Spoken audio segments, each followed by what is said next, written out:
प्राणनाथ प्रिय देवर साथा, वीर धुरीन धरे धनु भाथा, नहीं मग श्रम भ्रम दुख मन मोरे, मोहि लगी सोच करिय जनि भोरे। वीरों में अग्रगण्य तथा धनुष और बाणों से भरे तरकस धारण किए मेरे प्राणनाथ और प्यारे देवर साथ हैं। इससे मुझे न रास्ते की थकावट है, न भ्रम है और न मेरे मन में कोई दुख ही है। आप मेरे लिए भूल कर भी सोच न करें। सुन सुमंत्रु सिय शीतली बानी, भयउ बिकल जनु फनि मनि हानि, नयन सूझ नहीं सुनई न काना, कहीं न सकई कछु अति सकुलाना। सुमंत्र सीता जी की शीतल वाणी सुनकर ऐसे व्याकुल हो गए जैसे सांप मणि खो जाने पर नेत्रों से कुछ सूझता नहीं, कानों से सुनाई नहीं देता। वे बहुत व्याकुल हो गए, कुछ कह नहीं सकते।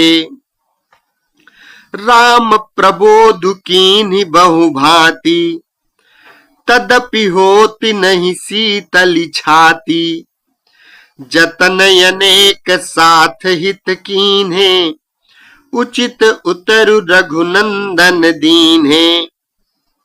श्री रामचंद्र जी ने उनका बहुत प्रकार से समाधान किया तो भी उनकी छाती ठंडी न हुई। साथ चलने के लिए मंत्री ने अनेकों यत्न किए, युक्तियां पेश की, पर रघुनंदन श्री रामचंद्र जी उन सब युक्तियों का यथोचित उत्तर देते गए। मेट जाई नहीं राम रजाई, कठिन करम गति कछु न बसाई, राम लखन सिय पद सिरुनाई, फिरऊ बनिक जिमि मूर गवाई। श्री राम जी की आज्ञा मेटी नहीं जा सकती, कर्म की गति कठिन है, उस पर कुछ भी वश नहीं चलता।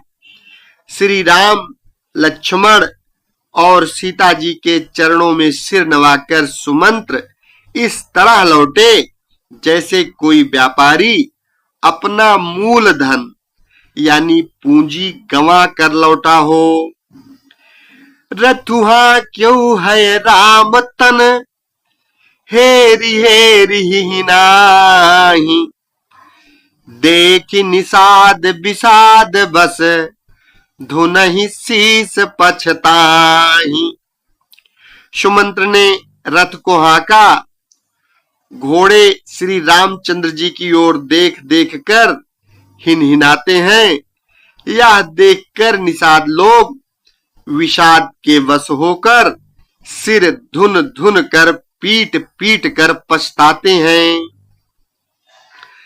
जासु वियोग विकल पशु ऐसे, प्रजा मातु पितु जी हैं कैसे, बर बस राम सुमंत्रु पठाए, सुर सरि तीर आप तब आए। जिनके वियोग में पशु इस प्रकार व्याकुल हैं, उनके वियोग में प्रजा, माता और पिता कैसे जीते रहेंगे। श्री रामचंद्र जी ने जबरदस्ती सुमंत्र को लौटाया। तब आप गंगा जी के तीर पर आए। मांगी नावन के वटुआना, कहीं तुम्हारे मरम में जाना, चरण कमल रज कहूं सब कहीं, मानुष करनि मोरी कछुआई। श्री राम ने केवट से नाव मांगी, पर वह लाता नहीं। वह कहने लगा, मैंने तुम्हारा मर्म भेद जान लिया है। तुम्हारे चरण कमलों की धूल के लिए सब लोग कहते हैं कि वह मनुष्य बना देने वाली कोई जड़ी है। छुअत शिला भई नारी सुहाई, पाहन तेन काठ कठिनाई। तरन्यू मुनि धरिनी होई जाई, बाट परई मोरी नाव उड़ाई। जिसके छूते ही पत्थर की शिला सुंदरी स्त्री हो गई। मेरी नाव तो काठ की है, काठ पत्थर से कठोर तो होता नहीं। मेरी नाव भी मुनि की स्त्री हो जाएगी और इस प्रकार मेरी नाव उड़ जाएगी। मैं लुट जाऊंगा अथवा रास्ता रुक जाएगा, जिससे आप पार न हो सकेंगे और मेरी रोजी रोटी मारी जाएगी। मेरी कमाने खाने की राह ही मारी जाएगी। एहि प्रतिपालऊ सब परिवारु, नहीं जानऊ कछु और कबारू। जो प्रभु पार अवसि गा चाहूं, मोहि पद पदुम पखारन कहूं। मैं तो इसी नाव के सहारे परिवार का पालन पोषण करता हूं, दूसरा कोई धंधा नहीं जानता।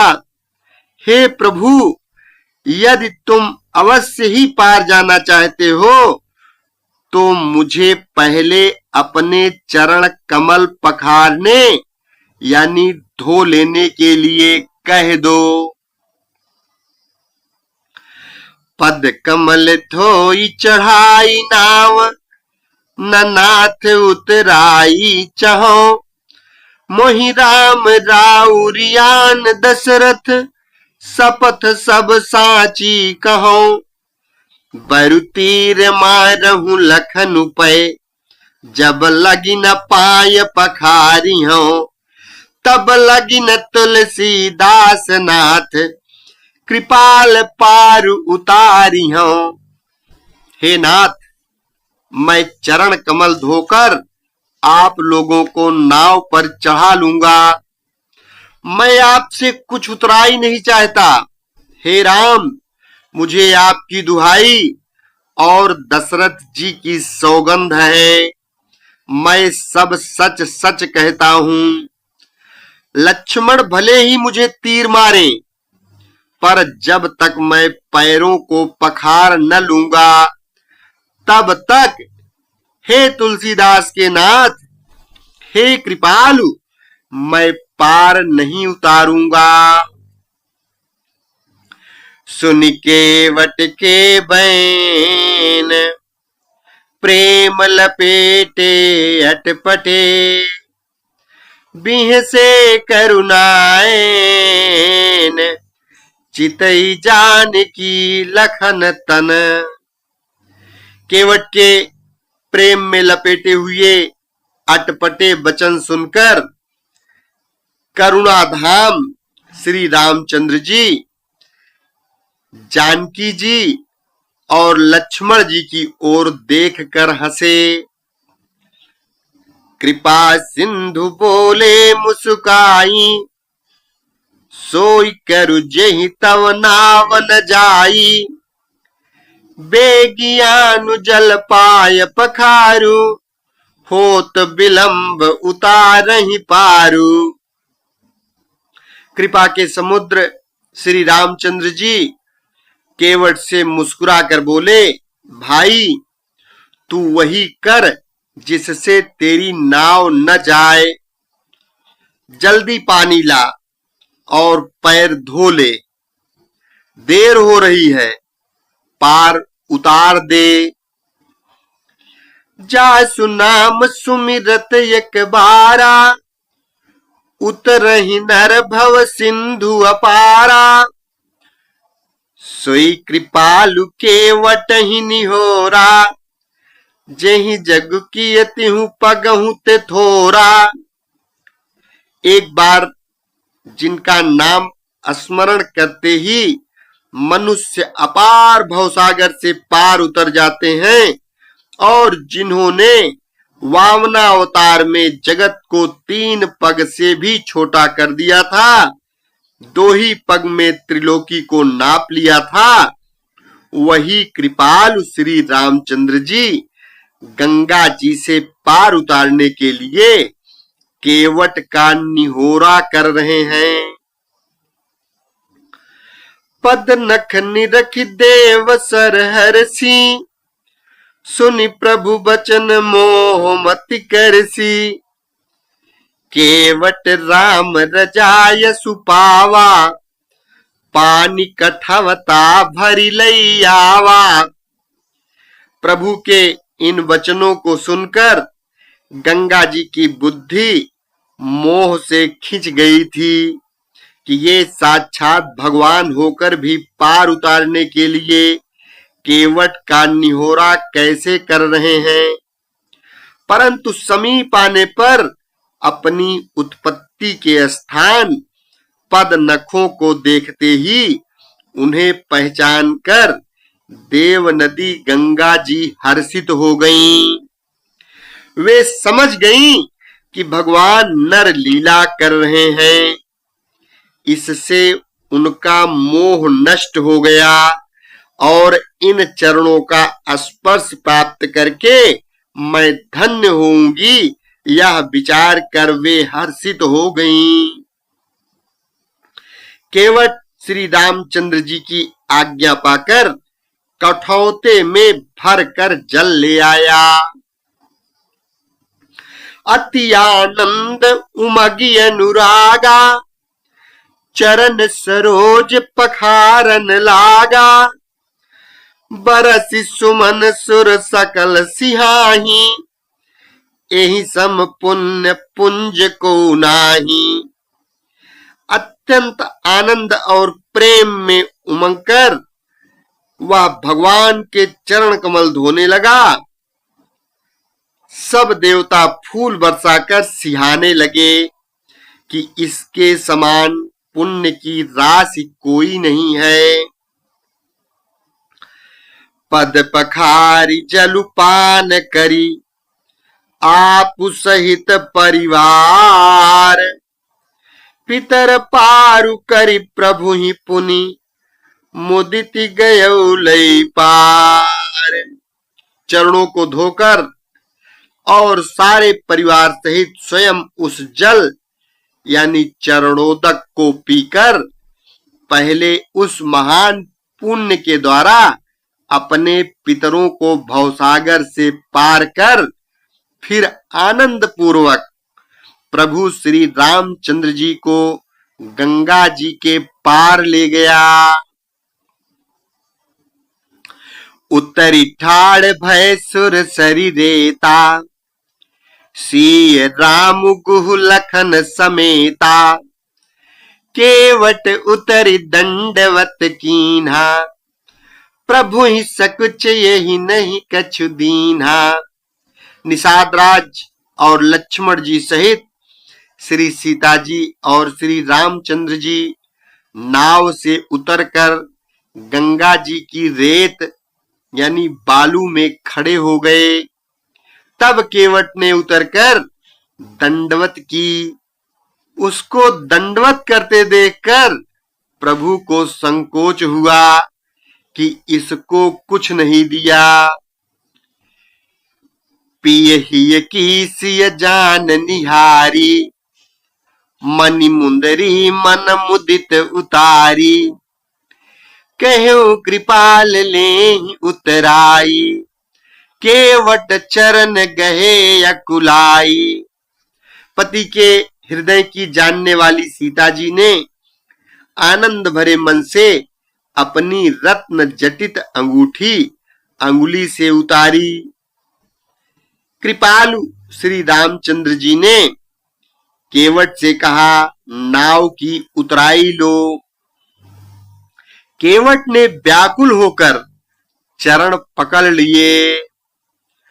नाथ आज मैं काह न पावा, मिटे दोष दुख दारिद दावा, बहुत काल मैं कीनी मजूरी, आज दीन विधि बनी भली पूरी।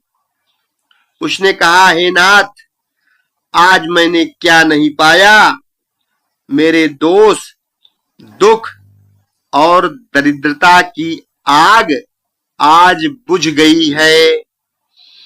मैंने बहुत समय तक मजदूरी की, विधाता ने आज बहुत अच्छी भरपूर मजदूरी दे दी है।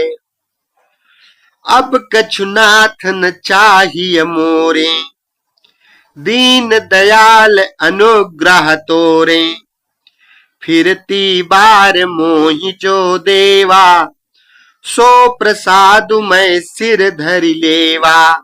हे नाथ, हे दीन दयाल, आपकी कृपा से अब मुझे कुछ नहीं चाहिए।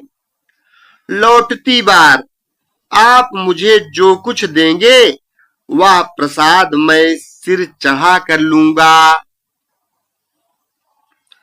बहुत कीन प्रभु लखन सिंह, नहीं कछु केवटुले, विदा कीन करुणायतन, भगति बिमल बरुदे।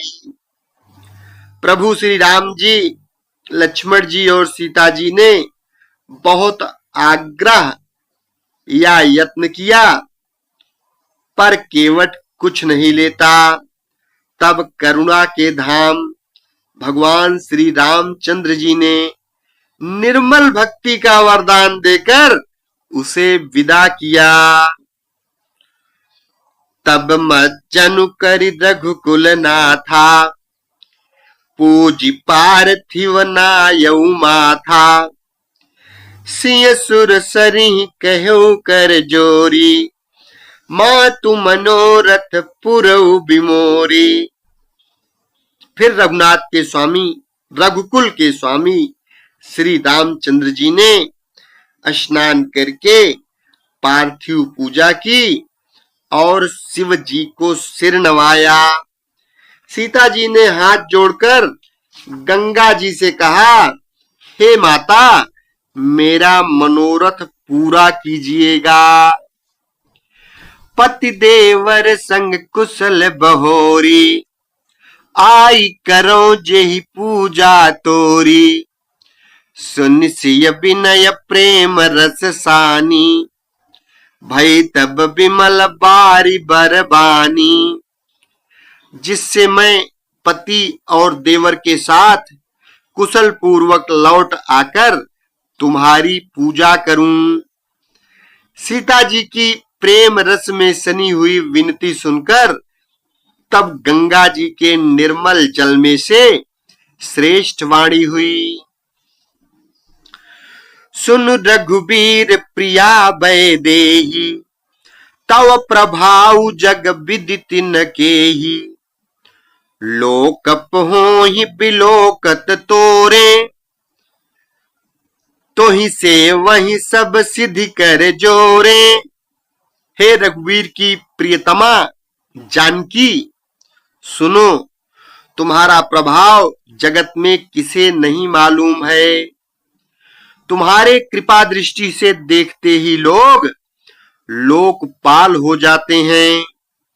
सब सिद्धियां हाथ जोड़े तुम्हारी सेवा करती हैं। तुम जो हमें बड़ी विनय सुनाई, कृपा कीनी मोहि दीनी बढ़ाई, तदपि देवी मैं देवी असीसा, सफल हो नहीं निज बागीसा।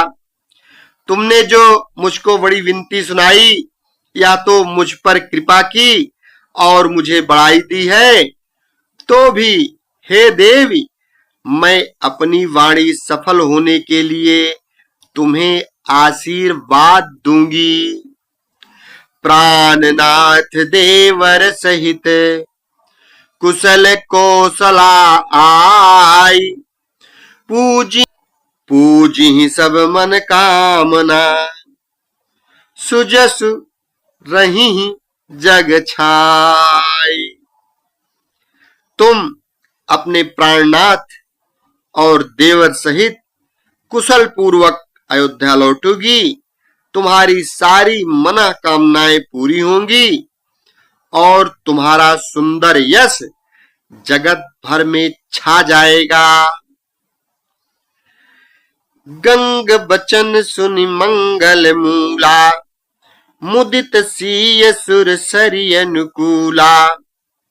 तब प्रभु गुहि कहूँ घर जाहू, सुनत सुख मुख भाउर दाहू। मंगल के मूल गंगा जी के वचन सुनकर और देव नदी को अनुकूल देखकर सीता जी आनंदित हुई। तब प्रभु श्री रामचंद्र जी ने निषाद राज गुह से कहा कि भैया अब तुम घर जाओ। यह सुनते ही उसका मुंह सूख गया और हृदय में दाह उत्पन्न हो गया। दीन बचन गुह कह कर जोरी, विनय सुनहु रघुकुल मन मोरी। नाथ साथ यही पंथ दिखाई, करि दिन चारि चरण सेवकाई। गुह हाथ जोड़कर दीन वचन बोला, हे रघुकुल शिरोमणि, मेरी विनती सुनिए। मैं नाथ आपके साथ रहकर रास्ता दिखाकर 4 यानी कुछ ही दिन चरणों की सेवा करके जेहि बन जाई रहब रघुराई। परन कुटी मैं कर बिसुहाई, तब मोहि कह जसि देव रजाई। सोई करिहूं रघुबीर दोहाई। हे रघुराज, जिस वन में आप जाकर रहेंगे वहां मैं सुंदर पर्ण कुटी पत्तों की कुटिया बना दूंगा। तब मुझे आप जैसी आज्ञा देंगे। मुझे रघुबीर आपकी दुहाई है, मैं वैसा ही करूंगा। सहज स्नेह राम लखितासु, संग लीन्हि गुह हृदय हुलासु। पुनि गुह ज्ञाति बोल सब लीन्हे, करि परितोष विदा तब कीन्हे। उसके स्वाभाविक प्रेम को देखकर श्री रामचंद्र जी ने उसको साथ लिया। इससे गुह के हृदय में बड़ा आनंद हुआ। फिर गुह निषाद राज ने अपनी जात के लोगों को बुला लिया और उनका संतोष करा के तब उनको विदा किया। तब गणपति शिव सुमिरि प्रभु, नाई सुर सरिहि माथ। सखाय अनुज सिय सहित बन, गवनु कीन्ह रघुनाथ। तब प्रभु श्री रघुनाथ जी, गणेश जी और शिव जी का स्मरण करके तथा गंगा जी को मस्तक नवाकर सखा निषाद राज, छोटे भाई लक्ष्मण जी और सीता जी सहित वन को चले। तेहि दिन भयउ बिटप तर बासु, लखन सखा सब कीन्ह सुपाशु।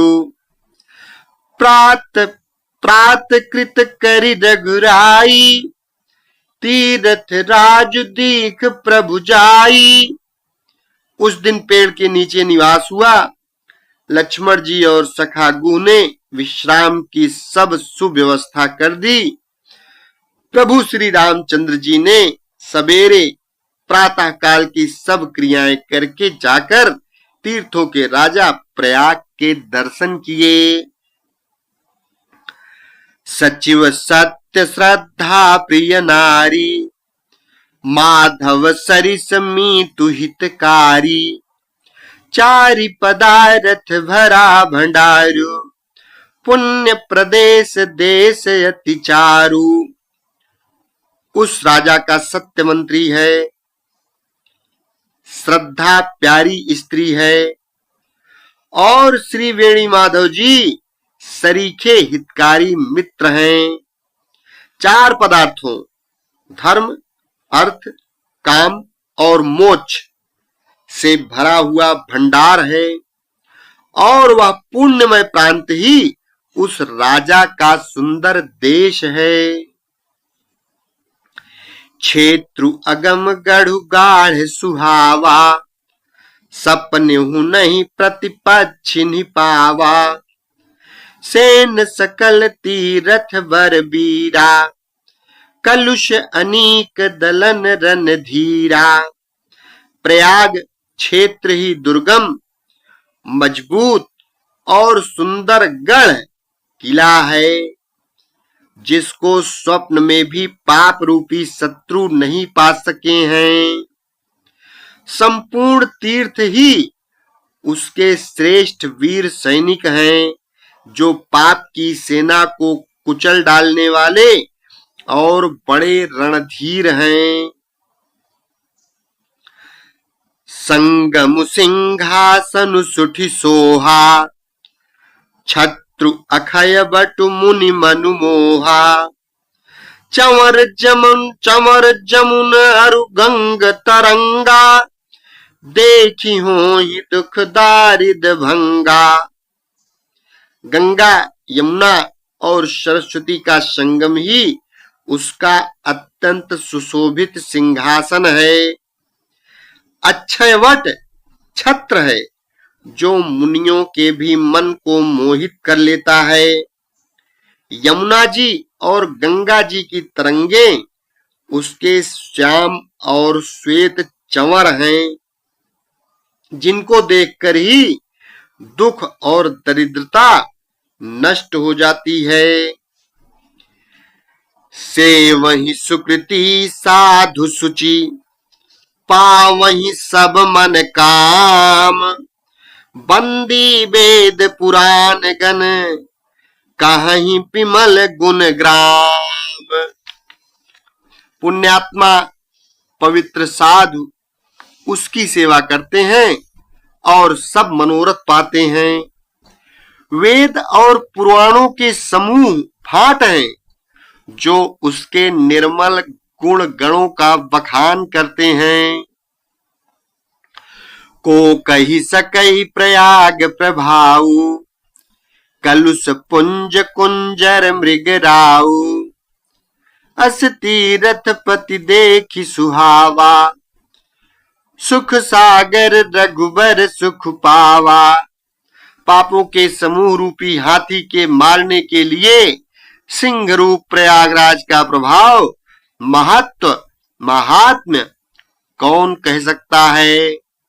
ऐसे सुहावने तीर्थराज का दर्शन कर सुख के समुद्र रघुकुल श्रेष्ठ श्री राम जी ने भी सुख पाया। कही सिय लख नहीं सखहि सुनाई, श्री मुख तीरथ राज बड़ाई। करी प्रणाम देखत बन बागा, कहत महात्म यति अनुरागा। उन्होंने अपने श्री मुख से सीता जी, लक्ष्मण जी और सखा गुह को तीर्थराज की महिमा कहकर सुनाई। तदनंतर प्रणाम करके वन और बगीचों को देखते हुए और बड़े प्रेम से महात्म कहते हुए, एहि विधि आई बिलो की बेनी, सुमिरत सकल सुमंगल देनी। मुदित नहाई कीन्हि शिव सेवा, पूज जथा विधि तीरथ देवा। इस प्रकार श्री राम ने आकर त्रिवेणी का दर्शन किया, जो स्मरण करने से ही सब सुंदर मंगलों को देने वाली है। फिर आनंद पूर्वक त्रिवेणी में स्नान करके शिव जी की सेवा पूजा की और विधि पूर्वक तीर्थ देवताओं का पूजन किया। तब प्रभु भरद्वाज पहीं आए, करत दंडवत मुनि उर लाए। मुनि मन मोदन कछु कहि जाई, ब्रह्मानंद राशि जनु पाई। स्नान पूजन आदि सब करके तब प्रभु श्री रामचंद्र जी भरद्वाज जी के पास आए। उन्हें दंडवत करते हुए ही मुनि ने हृदय से लगा लिया। मुनि के मन का आनंद कुछ कहा नहीं जाता, मानो उन्हें ब्रह्मानंद की राशि मिल गई हो। दीन ही असीस मुनीस उर, अति आनंद अस जानी। लोचन गोचर सुकृत फल, मनहु किए विधियानी। मुनीश्वर भरद्वाज जी ने आशीर्वाद दिया। उनके हृदय में ऐसा जानकर अत्यंत आनंद हुआ कि आज विधाता ने श्री सीता जी और लक्ष्मण जी सहित प्रभु श्री रामचंद्र जी के दर्शन कराकर मानो हमारे संपूर्ण पुण्यों के फल को लाकर आंखों के सामने रख दिया हो। एक बार प्रेम से बोलो श्री रामचंद्र भगवान की जय। शेष अगले भाग में।